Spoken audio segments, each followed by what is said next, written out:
Hello, fans in New York. Boo. It's good to be back. The Houston Texans are now on the clock. Now, we're waiting 15 minutes for the Texans to make a pick that they've been sitting on for months. While Ray Lewis and Gruden decide between offense and defense for 20 minutes. And so now, the Texans are here with the first pick in the 2014 NFL Draft. The Houston Texans select Rory Tell, quarterback. Thank you, guys. It's quite an honor. All right, so after that little skit that we just did, it's Rory and Corey back with you. We wanted to start out with a nice little intro. We haven't had a podcast in a while, but we're here to break down the 2014 NFL Draft. Over the past few weeks, we've seen a lot of analysis. The draft finally came about. We're into rookie mini camps, talk about Oprah, Michael Sam. We got the big-time first-round picks. We're going through it, Rory and me.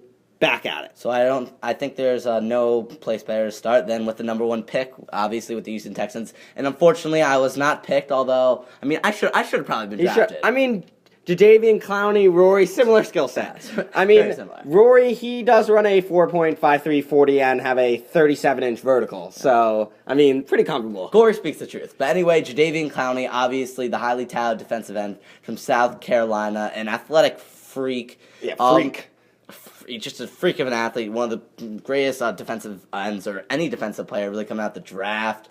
He seems like the most explosive since Bruce Smith, when he was drafted by the Bills, as number one pick. Yeah, that was 85. Bruce Smith, all-time leader in career sacks with 200. A comparison that came up a lot in the pre-draft process. Clowney, obviously he had the really good year in 2012. His junior year. Sophomore year. Yeah. He set South Carolina records in sacks and tackles for losses, but he didn't have such a good year last year. I think that could be more towards defenses. We're obviously double-teaming him, chipping him, putting a running back over to that side. Is that a concern for you, Roy, that he didn't have a good year? No, I'm not concerned. I think you really got to look at his sophomore year. You saw what you can get out of Jadeveon Clowney, and that's what teams obviously saw, and that's what the Texans saw when they picked him at the number one pick. Yeah, so the Texans, that's their third number one overall pick. They took David Carr, overall in 2002 with the number one pick. They let him get sacked 76 times in his rookie season, and that was it for David Carr. And then they also took Mara Williams, we remember that draft, over Reggie Bush and Vince Young. Turned out to be the good move. So Clowney is the third number one overall pick by the Texans. He'll be playing in the 3-4 of Romeo Crennel. Mm-hmm. It's not necessarily the best fit. I guess you could say for Clowney. Probably better in the 4-3 where he could run off the edge. A lot of people were saying maybe Khalil Mack would suit their system a little better with the 3-4. But I think when you have Jadeveon Clowney, you can get out of the quarterback so well. In a league where you do have Luck, you got Bortles. You don't know about Bortles yet, but Luck, and that's really their main competitor to the Indiana Colts. You got to have those pass rushers, and when you got J.J. Watt and Jadeveon Clowney, that is a very tough duo. Yeah, the question in the pre-draft process was, could Clowney play in the 3-4 system? Mm-hmm. And here's the thing. I don't think that he's going to have to be in pass coverage so much. We know the Patriots, they like to do that more than most teams in their 3-4. But I think that Clowney's going to be mainly focused on rushing the passer. We see Watt.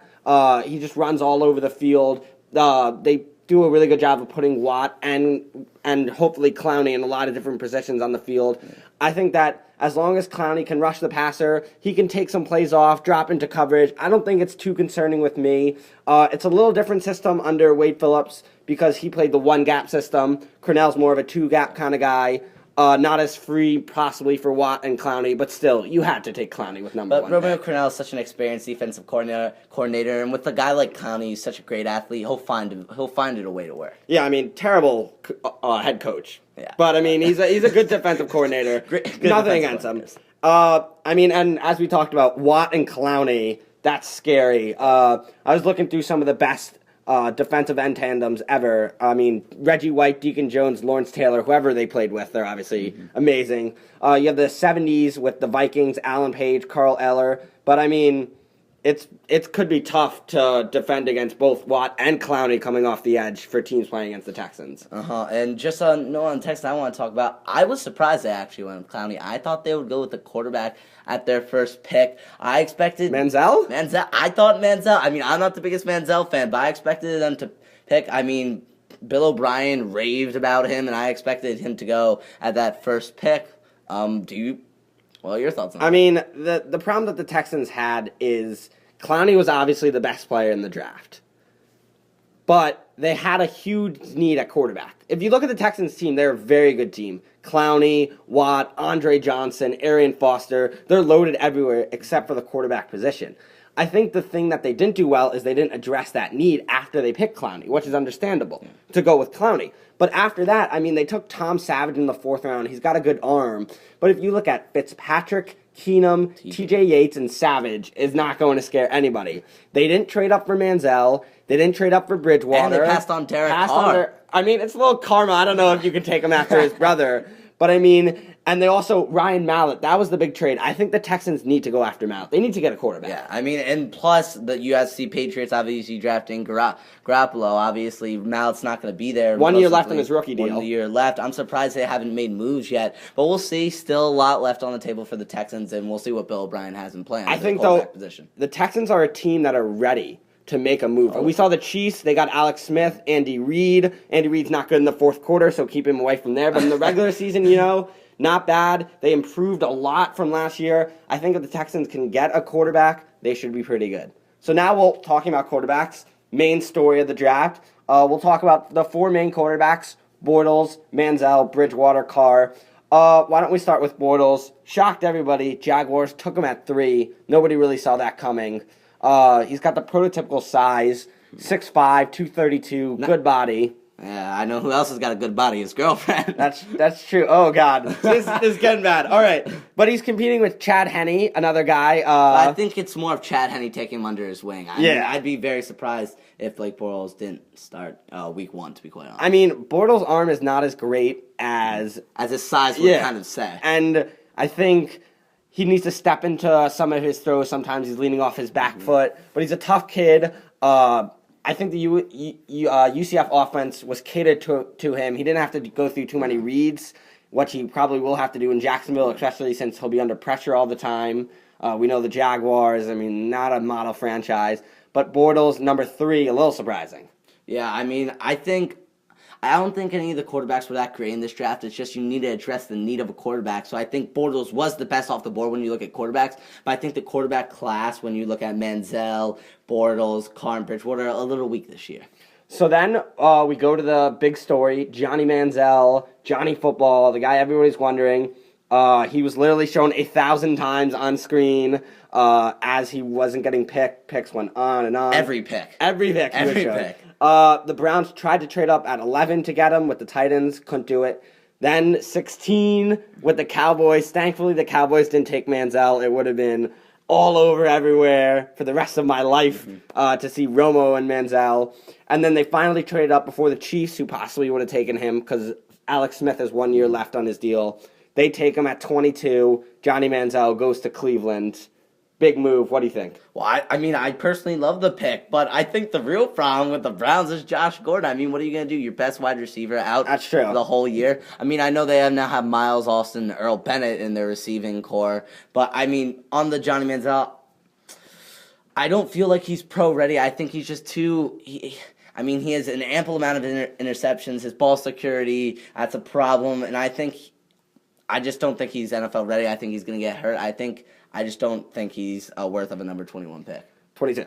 22. Yeah, but a first-round pick for Manziel. I think you brought up some good points. Ball security, as you said, is the most important thing with him.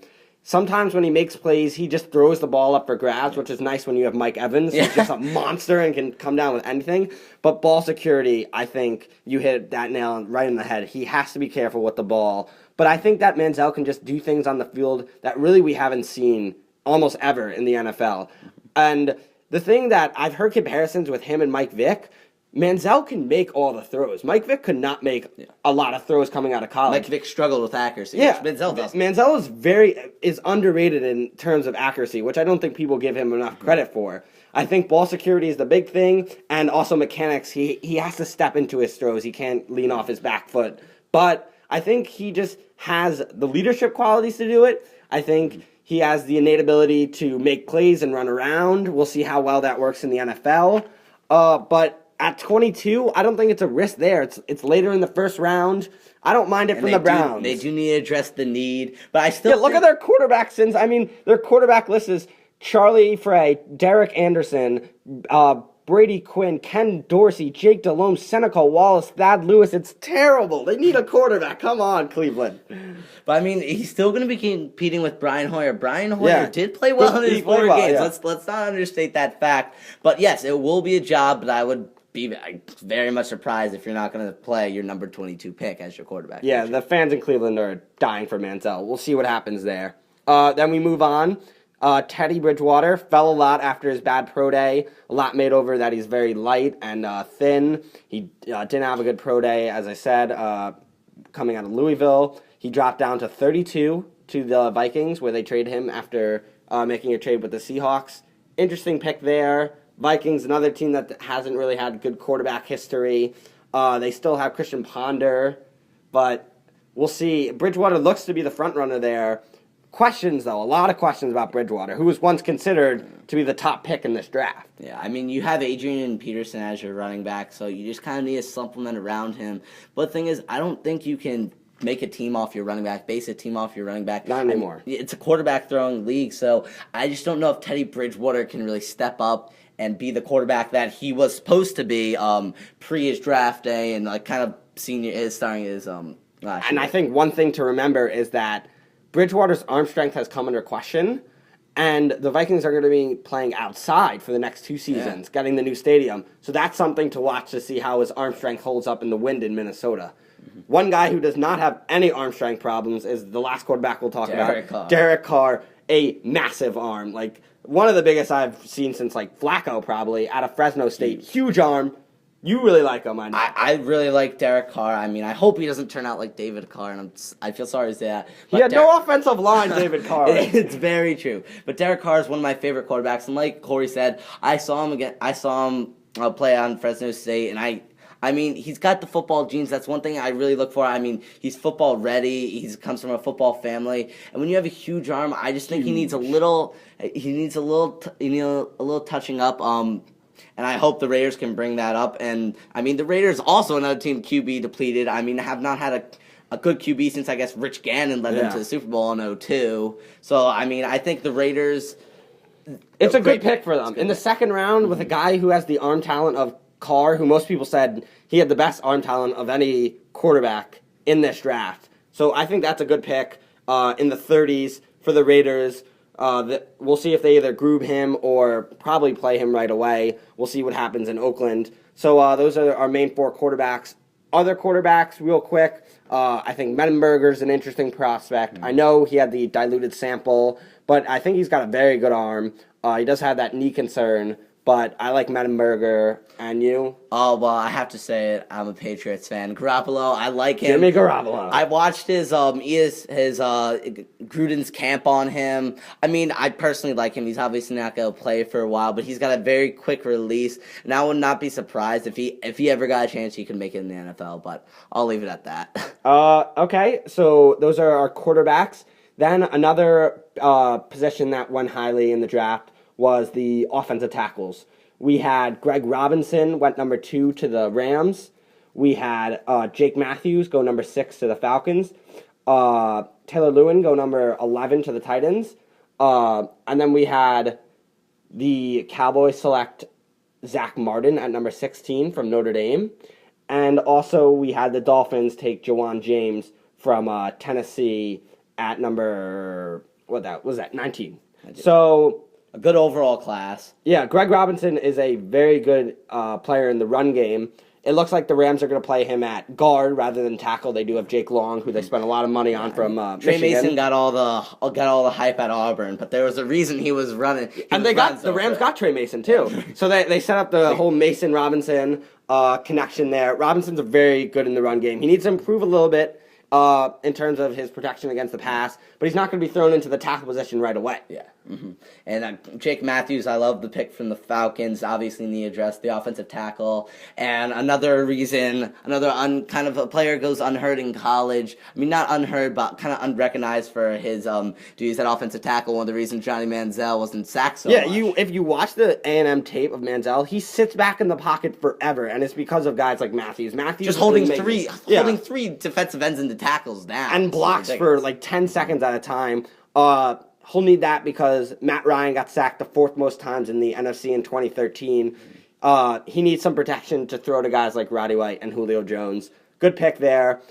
We talked about the tight ends. That's maybe a pick more for the future because they do have Michael Orr and other tackles. And then finally, finish up with the Giants. They did get some criticism for taking Odell Beckham over Zach Martin. I think I like the move, though, because the Giants did address some of the concerns in the offseason with their line. They got John Jerry to play backup at guard, J.D. Walton to compete at center with the number 2 pick. They got Jeff Schwartz to play left guard. And they need to fill Hakeem Nick's position, obviously. Yeah, and Beckham's very quick, so he can open up space in the middle of the field for Victor Cruz. Yeah. And then the Dolphins reached a little bit to get Juwan James, but they really needed offensive line since they lost Martin, Incognito's off, who knows where, probably smashing a car, and Bryant McKinney and John Jerry. So on the Odell Beckham, I want to move to the deep wide receiver class, a great wide receiver class. I mean, in this class we saw it was all about wide receivers and getting defensive backs to stop wide receivers and not having running backs. It really showed this is a passing league now. It's a passing league. You need wide receivers, quick or big wide receivers, and you need a quarterback. Because the first running back taken was Bishop Sankey from Washington. He went with the 54th pick, the latest ever for a running back to go in the draft. And we've just seen over the years just the running back to be so devalued in the NFL. I remember in 2000, the draft, 5 running backs went in the first round with guys like Jamal Lewis, Thomas Jones, and Sean Alexander, and now running backs are just nowhere to be found. Yeah, I'm going to be honest. You always hear. There's never been that many top tier running backs getting picked in high rounds, but there's always 1 or 2 always competing. Nothing in the draft. The last great running back to come out of college is probably Adrian Peterson from Oklahoma. Guys have been disappointing. C.J. Spiller's been disappointing. But and then I had him on my fantasy team, so he killed me. Bishop Sankey. He could start. I know of him, but is he's not that impact player? No. That you're used to hearing in a running back. He is competing against Sean Green, who's the slowest running back I've probably ever seen, and Dexter McCluster is good out of the backfield, but he's not an every down back, so he could start. But you're right. Yeah. So wide receivers on the point. Well, let's start with the first and probably the best, Sammy Watkins, from going to the Buffalo Bills at 4. They traded up to get that pick from the Browns. I just find it hysterical that everyone forgets his freshman year. He went off. He was amazing. And then this second year, you had Dre. Newt Hopkins. He's on the Texans. Came in because Sammy Watkins, I believe, got suspended. He did for a little. And no one heard of him. Newt Hopkins went high in his own draft. Yeah, he won. And now Sammy Watkins had another great year under. Again, thanking to Taj Boyd, who was also a great college career. Sammy Watkins, quick, fast, great route runner, just a smart player. It was a no-brainer for the Bills. That should help EJ Manuel because last year the Bills are 28th in the NFL in passing yards. And if you look at wide receivers that have gone in the top 4 since Keyshawn became the second receiver in 1996 to go number 1 since 65, listen to these names. Peter Warrick, who's the only bust. And then we have Andre Johnson, Charles Rogers, Larry Fitzgerald, Braylon Edwards, who did have one good season in 2007, Calvin Johnson, and A.J. Green. That's just a stack list right there. So high expectations for Watkins to fill, but he should be able to do so. He's the main guy there now that Stevie Johnson went to San Francisco. Mm-hmm. As you said, good hands, good route runner. It's going to be tough, though, against the Patriots, and all the Jets. And Darrell Revis, sorry. I don't know why I was forgetting the name. So, he's going to have a tough role to fill. Stevie Johnson was an athletic and explosive player, always had a deep play that just killed you. Yeah. And being a Patriots fan, I know. He did kill the Patriots a lot. He played very well against Revis when he was on the Jets. Yeah, so that's interesting. So I like that pick. Yeah, and then we have to 7, we have Mike Evans, who we talked about. Yeah. Another big receiver to go with Vincent Jackson. 2 really big receivers. I like the pick. Yeah. It's a no-brainer, in my opinion, for the Tampa Bay. And Tampa Bay was dead last in the NFL in passing yards in 2013. They'll have 2 really big receivers. If Mike Glennon can't play well now, he'll never be able to play well because Evans is a guy that can go up there and get any ball. Literally any ball. Yeah, he's a monster. Just throw it up in the air. He'll be somewhere in the area. He'll catch it. But then to Eric Ebron we talked about. I mean, he's a glorified wide receiver. Yeah. He plays tight end, but half the tight ends in the NFL now just line up as a wide receiver. Yeah. So he should take some pressure off Calvin. The guy we talked about is Odell Beckham Jr. And yeah. I understand your opinions about the offensive tackle and how they did kind of secure some people to replace to replace their needs for the position. But with such a deep receiver draft at the number 12 pick, Yeah. I'm not so sure about Odell Beckham Very Jr. deep draft. I mean, when you have guys like Brandon Cooks, Kelvin Benjamin, Marquise Lee. I just think it's a very deep wide receiver draft, where you could drop a little and I think get just as quality guy as you could as Odell Beckham Jr. I think Mike Evans and Sammy Watkins were a league above everyone else, but I just think Odell Beckham Jr. was kind of in a class with the guys like Marquise Lee and Kelvin Benjamin. I just don't like the pick at that high. Yeah, because I think you can wait and take a guy like Dante Moncrief, who the Colts took in the 3rd round, who's a very good receiver as well. Homer. But that is a little bit of a homer pick. I'm very excited about it. But no, it's true. It's a very deep. I think they could have waited and got. I mean, I just especially because Marquise Lee. If we go back to 2012, he was second in the FBS in receiving yards. He got hurt this year because he was catching balls from Cody Kessler and Max Weddick, which, he did have a lot of drops, but it doesn't help when you don't have really good receivers. So Lee fell to the 2nd round to the Jaguars, a guy the Giants maybe could have taken if they traded up. I agree with you. Maybe they should have waited in the deep wide receiver class. Also, the last receiver we didn't talk about, Kelvin Benjamin. It was a great pick by the Carolina Panthers. They needed a wide receiver. But I'm saying the actual pick itself. I love Kevin Benjamin. Very raw, big receiver, another big guy. I think Cam Newton and him will go very well together. Great pick by the Panthers. Yeah, well, they lost Steve Smith to the Ravens, Brandon LaFell to the Patriots, your Patriots. And everybody's wondering, when are they going to get a wide receiver? Because it was all offseason. We think Hakeem Nicks possibly. He went to my Colts. And so finally they got a receiver because if they didn't get him, they were going to rely on Jericho Cotchery.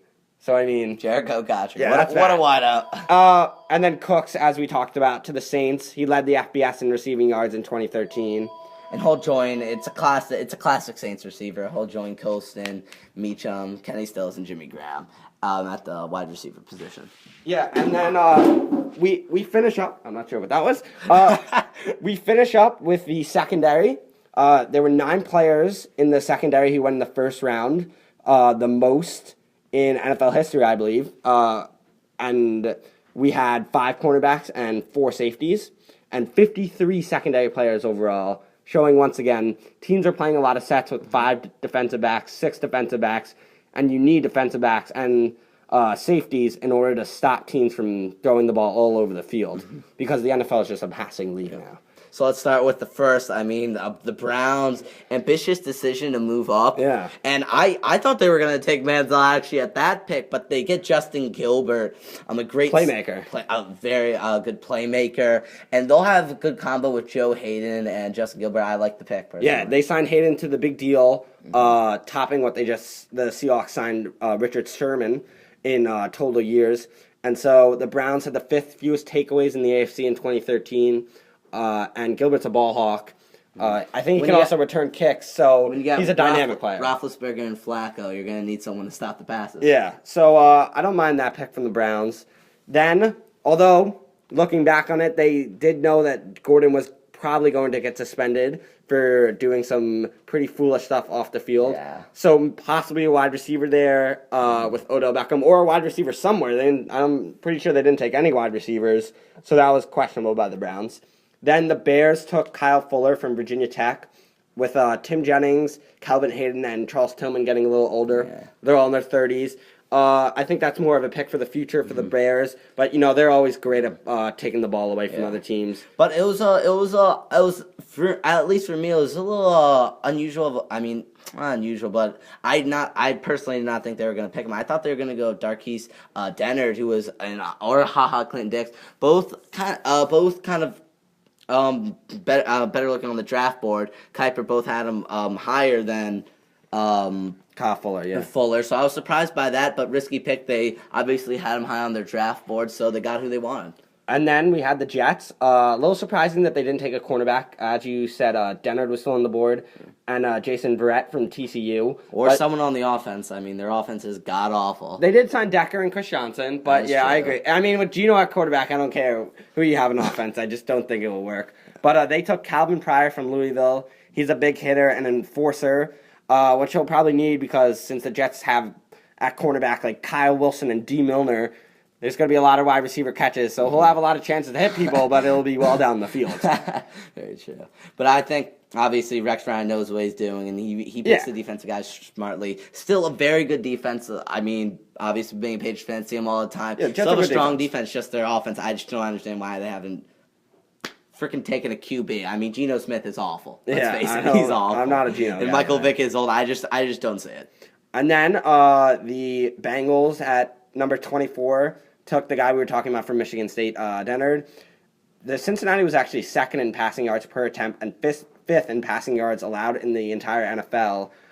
He's very good in coverage, but that's a crowded backfield. With Leon Hall, Yeah. a former Michigan player, my team, a great cornerback. Terrence Newman, Newman. Adam Jones, Drake Kilpatrick, Alabama player. Yeah, That's strong. it's loaded back there. I mean, you will not be throwing the ball on them. No. And then we finished it out with guys like Haha Dix went to the Packers, Verrett went to the Chargers, the Cardinals took a safety, and also Jimmy Ward from Northern Illinois went at number 30 to the 49ers to play with Eric Reed and Bethea, who they have in San Francisco. So overall, a pretty good draft. Some other notable names after the first round, Rory. Do you have anything? Obviously, the big name that went in the 7th round was Michael Sam. I mean, happy to see him get it's picked. happy. I'm happy to see it as well, and I hope that it just comes down to who plays well on the football field because nothing else should really matter. We'll see what kind of football player he is. Also one pick. San Francisco 49ers had one of the best drafts.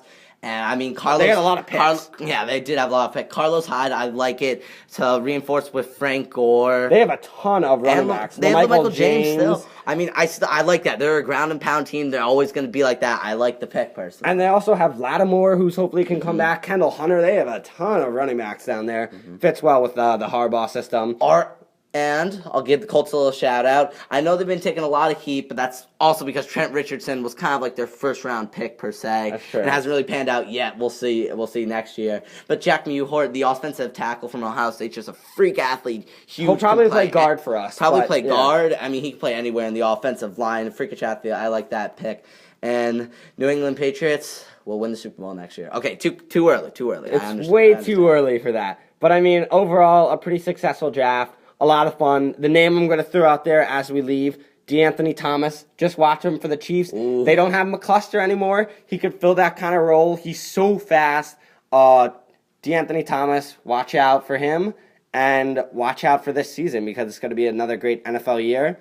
It was a lot of fun here. We'll be back soon giving you another podcast possibly for the NBA Finals. So, for Corey and Roy, your number one pick, Roy Tell, anything to say? I love you guys. Bye. Bye.